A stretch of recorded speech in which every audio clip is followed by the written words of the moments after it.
Governors of Kansas tend to love their job and rarely leave it early. Kathleen Sebelius, a Democrat, gathered before agreeing to leave the governor's mansion after Barack Obama asked her to lead the introduction of the Affordable Care Act as Secretary of Health and Human Services. The current Republican governor, Sam Brownback, is different.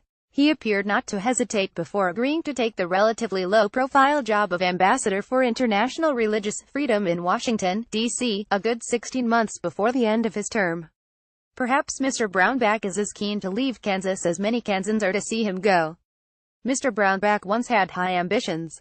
At the age of 30 he was Kansas Secretary of Agriculture, a congressman 8 years later, a senator by the age of 40 and a short-lived candidate for the presidential election in 2008 aged 50. When he was elected governor of his home state in 2010, Mr. Brownback had a grand vision: the transformation of Kansas into a conservative beacon. Our place, Kansas, will not be timid in doing what is right, even if much of the nation takes another way, he said in his State of the State address in January 2013 following Mr. Obama's re-election. Kansas will show the difficult path for America to go in these troubled times, he vowed. The policies Mr. Brownback implemented in 2012 and 2013 were cheered by social conservatives and Laffer-Curve acolytes. He cut business and income taxes in what he called a real-life experiment, and privatized Medicaid.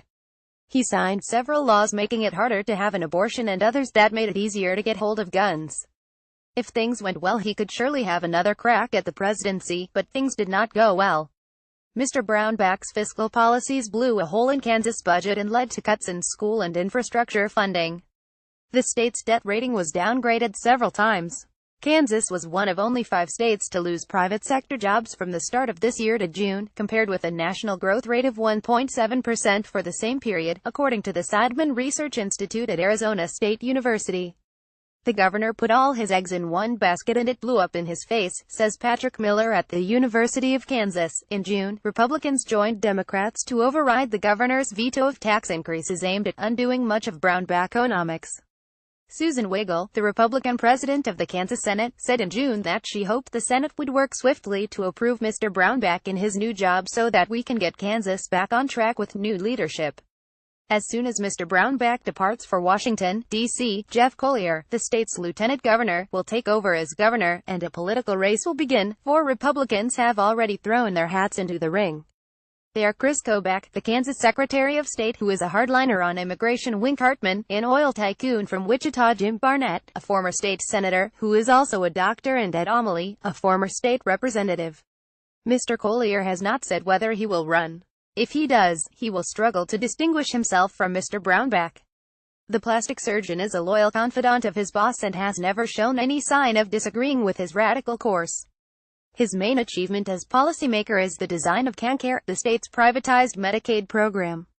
Yet if Mr. Collier manages to follow the example of Eric Holcomb, who took over as Indiana's governor when Mike Pence joined President Donald Trump's ticket and successfully steered a more centrist course than his predecessor, he could have a shot at winning the Republican primary for the governorship. Democrats must hope that Mr. Collier or Mr. Kobach, who is to the right even of Mr. Brownback, wins the Republican primary rather than the moderate Mr. Barnett or the even more centrist Mr. Amelie.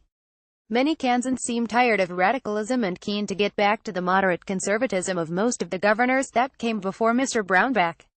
The gubernatorial race next year will show whether the last 6 years were an aberration in Kansas politics or a lasting shift to the right.